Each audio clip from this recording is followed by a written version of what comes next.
माँ ने ऐसा क्या त्याग किया पराई बेटी की जिंदगी संवारने के लिए।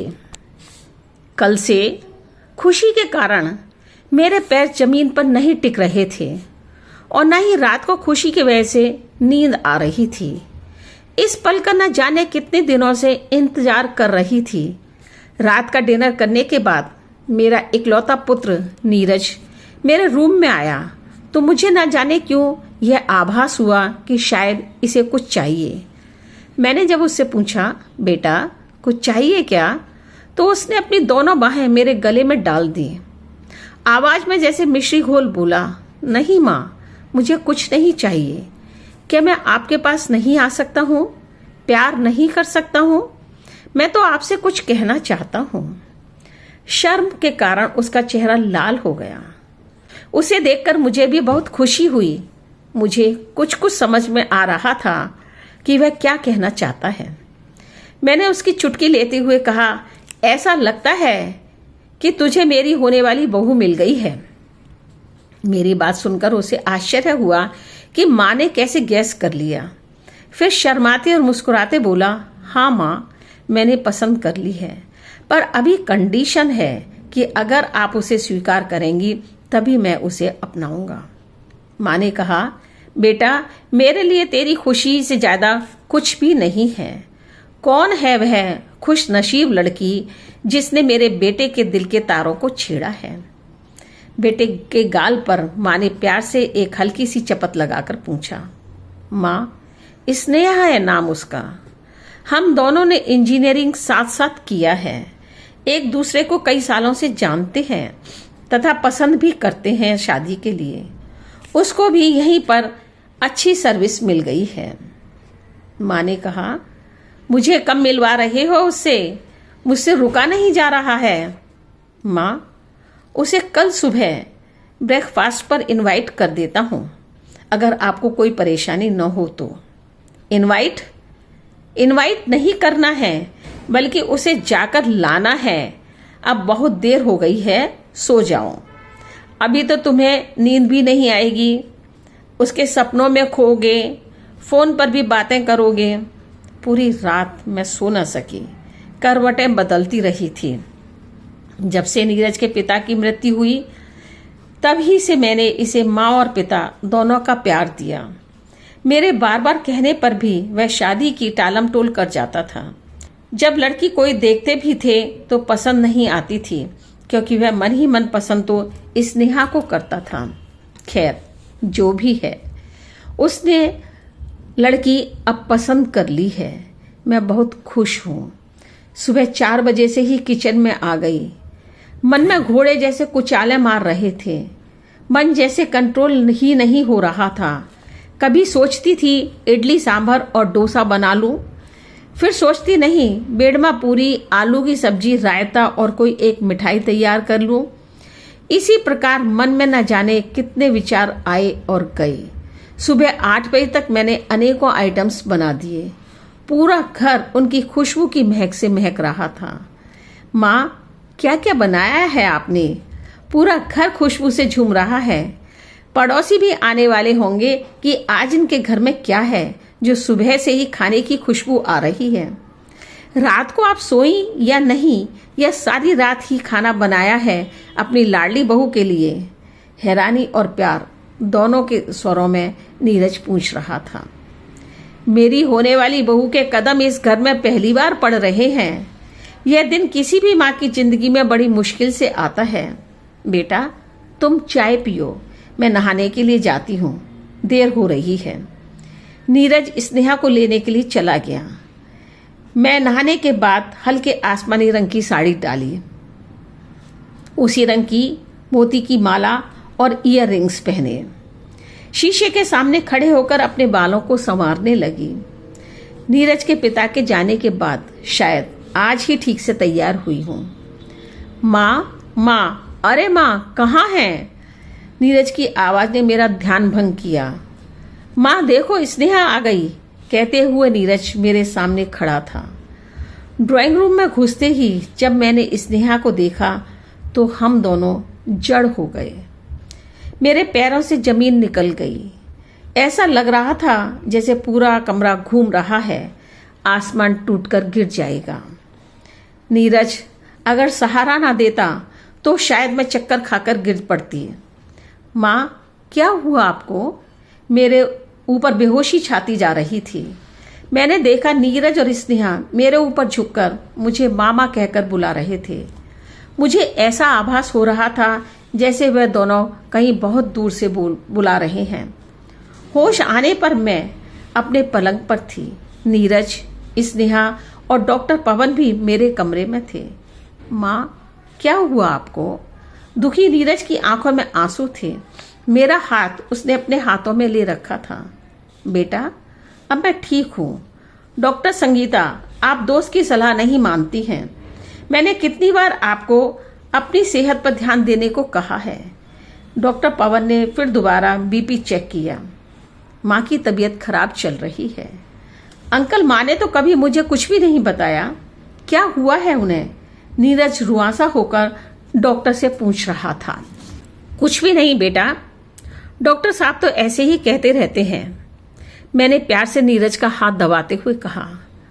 कोई ऐसे ही बेहोश नहीं हो जाता है माँ। अंकल, आप ही बता दीजिए माँ को क्या हुआ है। नीरज इतना ज्यादा परेशान हो गया था कि वह यह भी भूल गया कि उसकी मित्र स्नेहा यहाँ आई हुई है। वह धीरे धीरे रो रही थी और चुप बैठी हुई थी। परेशान होने की कोई बात नहीं है बेटा, बस इनको थोड़ा आराम की जरूरत है। एक बार पूरा बॉडी चेकअप करा लो, अच्छा रहेगा। मैंने टेस्ट लिख दिए हैं, करा लेना। बीपी बहुत हाई है, यह ठीक नहीं है। नीरज की पीठ थपथपाकर डॉक्टर पवन ने कहा। जी अंकल। अच्छा, अब सब कंट्रोल में है। माँ को आराम करने दो, परेशानी की कोई बात नहीं है। अब मैं चलता हूँ। अगर कोई भी परेशानी लगे तो फौरन फोन कर देना, हिचकिचाना मत। उठते हुए डॉक्टर पवन ने कहा। अरे अंकल, चाय? माँ को ठीक हो जाने दो, फिर साथ में पीते हैं। नीरज डॉक्टर साहब को बाहर छोड़ने जा रहा था। बोला, स्नेहा, माँ का ध्यान रखना, मैं डॉक्टर साहब को छोड़कर आता हूँ। कहते हुए नीरज कमरे से बाहर चला गया। सॉरी आंटी, मुझे नहीं पता था कि नीरज आपका बेटा है। उसकी आंखों से आंसू बहने लगे थे। स्नेहा, मेरे पास आओ बेटा। मैंने उसका हाथ अपने हाथ में लिया और प्यार से कहा। आंटी नहीं स्नेहा, माँ बोलो। वो रोने लगी और अपना सिर मेरे ऊपर रख दिया। मैं प्यार से उसके सिर पर हाथ फेर रही थी। पुरानी यादें मेरे ऊपर भारी पड़ रही थीं। लगभग 12 साल पहले का वह दिन मेरी आंखों के सामने चलचित्र की तरह चलने लगा। मैं अपने क्लिनिक में बैठी पेशेंट्स को देख रही थी। एक पति पत्नी अपनी बेटी के साथ मेरे क्लिनिक पर आए। बच्ची को बहुत अधिक दर्द था और बार बार यही कह रही थी, मुझे इंजेक्शन लगा दीजिए, मुझे इंजेक्शन लगा दीजिए, मुझे मार दीजिए, मैं नहीं जीना चाहती, मैं नहीं जीना चाहती। पिता ने रोते रोते कहा, किसी रिश्तेदार के गृह प्रवेश में हम लोग गए थे। बेटी का 10th बोर्ड था, इसलिए वह हम लोगों के साथ नहीं गई और घर पर ही रह गई। टीचर भी ट्यूशन के लिए पढ़ाने आने वाले थे। जब हम शाम को घर आए तो हमें इस हालत में मिली। वह टीचर नहीं बल्कि एक दरिंदा था, भेड़िया था। उन्होंने हाथ जोड़कर विनती की, हम पुलिस को इन्फॉर्म नहीं करना चाहते हैं। उस दरिंदे का तो कुछ नहीं बिगड़ेगा, लेकिन मेरी बेटी बदनाम हो जाएगी, कहीं मुंह दिखाने लायक नहीं रहेगी। जैसे ही इसके एग्जाम खत्म होंगे हम इस शहर को छोड़कर कहीं और चले जाएंगे। कृपया आप हमारी सहायता कीजिए। मैं उनके दर्द को बहुत अच्छी तरह समझ रही थी, क्योंकि मेरे जेठ की बेटी ने भी यही दर्द सहा था। जेठ जी तो खुद पुलिस में थे, पर क्या हुआ, कोर्ट, पुलिस, कचहरी, इन सब का समाज की उठती गंदी निगाहें मैं बर्दाश्त नहीं कर पाई और 1 साल से पहले ही उसने आत्महत्या कर ली। मैं बच्ची का इलाज और उसकी काउंसलिंग दोनों करती थी। जब भी वह परेशान होती अपनी मम्मी के साथ मेरे पास आती थी। बड़ी होती गई और अब अकेले भी आना शुरू कर दिया। उन दोनों ने किसी दूसरे शहर में शिफ्ट कर लिया। पर फिर भी मेरे टच में रहते थे। एक दिन मैंने उससे कहा, बेटा अब तुम 12th में आ गई हो और अब बिल्कुल ठीक हो, इसलिए अब तुम इस घटना को पूरी तरह भुला दो। इसके साथ साथ मुझे भी भूल जाना। वो कांपती आवाज में बोली, आपको कैसे भूल सकती हूँ? यह ठीक है कि मेरी माँ ने मुझे जन्म दिया, पर यह नई जिंदगी तो आपकी दी हुई है। अगर माँ कह रही हो तो माँ की बात भी मानो। सब कुछ भूलकर एक नई जिंदगी शुरू करो। अपनी शादी में मुझे जरूर बुलाना, मैं आऊंगी तुम्हें आशीर्वाद देने के लिए। शादी? मुझसे कौन शादी करेगा? वो परेशान हो उठी। क्यों, तुमने कौन सा पाप किया है? यह पुण्य पाप का पाठ हम औरतों को जबरदस्ती पढ़ा दिया जाता है ताकि हम कभी भी आजाद ना रह सकें। तुम शादी करोगी, एक नॉर्मल ही नहीं बल्कि बहुत अच्छी जिंदगी जियोगे। बस इस घटना को कभी भी किसी को नहीं बताना है। मैंने अपनी मेडिकल फाइल में तुम्हारा नाम असली नहीं लिखा है, उसमें तुम्हारा नाम काजल है। अब तुम अपने असली नाम के साथ आराम से जियो। परंतु 8 साल की लंबी अवधि के बाद आज अचानक वही काजल मेरे सामने स्नेहा के रूप में थी। नीरज की आवाज ने मुझे वर्तमान में पहुंचा दिया। माँ, इसे क्या हुआ?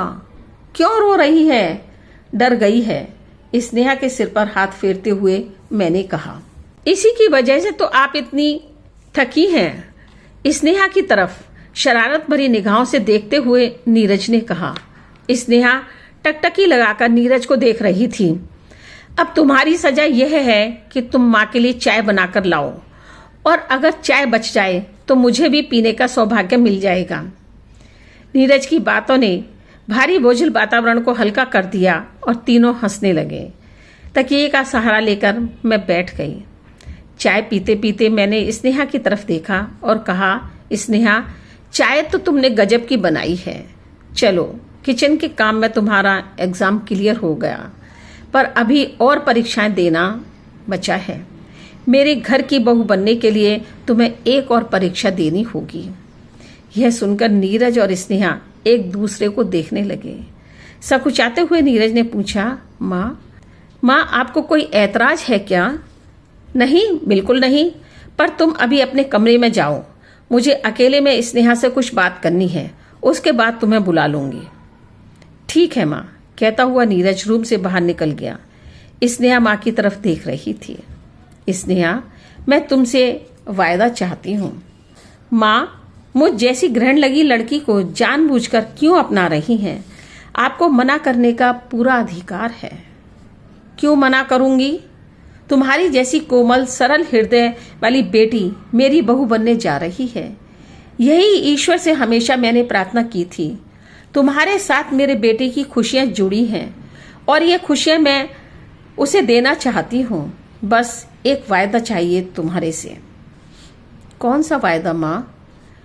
कभी भी किसी भी कमजोर पल में या खुशी में बहकर नीरज से उस घटना का जिक्र नहीं करोगी। इतनी बड़ी बात छिपाना क्या ठीक रहेगा माँ? स्नेहा, बेटा जिंदगी में हादसे होते रहते हैं। क्या उनका बोझ हमेशा अपनी पीठ पर लाद कर रखेंगे? वो घटकर भूतकाल में पहुंच जाते हैं और ऐसा भी जरूरी है कि एक सामान्य जीवन जीने के लिए। वो चुपचाप मुझे लगातार देखे जा रही थी। स्नेहा, मेरा बेटा बहुत समझदार है, फिर भी मैं ये नहीं चाहती कि अनचाहे अतीत का काला साया मेरे बेटे बहू के ग्रस्त जीवन को खराब कर दे, कष्टों से भर दे। माँ, मैं आपकी भावनाएं समझ सकती हूँ। माँ, मैं आपको वायदा करती हूँ कि इस बात का जिक्र मेरी जुबान पर फिर कभी नहीं आएगा। स्नेहा, अपने मम्मी पापा को कहना जब भी आएंगे तो हम पहली बार मिल रहे होंगे, यह याद रखना। माँ, आप बहुत महान हैं। यह कहकर मेरे गले रोने लगी। प्यार से उसकी पीठ थपथपाई और कहा, बेटा नीरज को बुला लो, वह बहुत परेशान हो रहा होगा कि सास बहू में न जाने क्या चल रहा है। स्नेह के साथ नीरज भी कमरे में आ गया उसका चेहरा अनगिनत प्रश्नों से भरा पड़ा था। तेरी स्नेहा मेरे एग्जाम में पास ही नहीं हुई बल्कि अव्वल आई है। इस चांद के टुकड़े को मैं बहू बनाने को बेचैन हूं।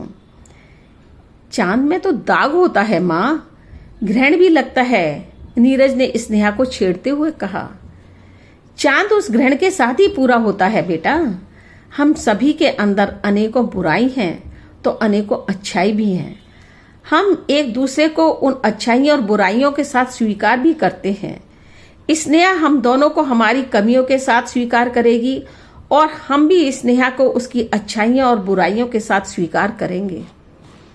अच्छा, अब तुम दोनों किचन में जाओ और कुछ खाने को लेकर आओ, मुझे बहुत भूख लग रही है। स्नेहा ने कहा, माँ मैं लाती हूँ। स्नेहा अपने मम्मी पापा को कहना मुझसे जल्दी से जल्दी आकर मिले और यह भी कह देना कि मैं जल्दी से जल्दी शादी करना चाहती हूँ। मेरी यह बात सुन दोनों बहुत खुश हुए और शर्माते हुए कमरे से बाहर निकल गए। यह एक पारिवारिक, सामाजिक, भावनात्मक, मार्मिक और दिल छूने वाली कहानी समाज को एक बहुत ही खूबसूरत संदेश भी दे रही है।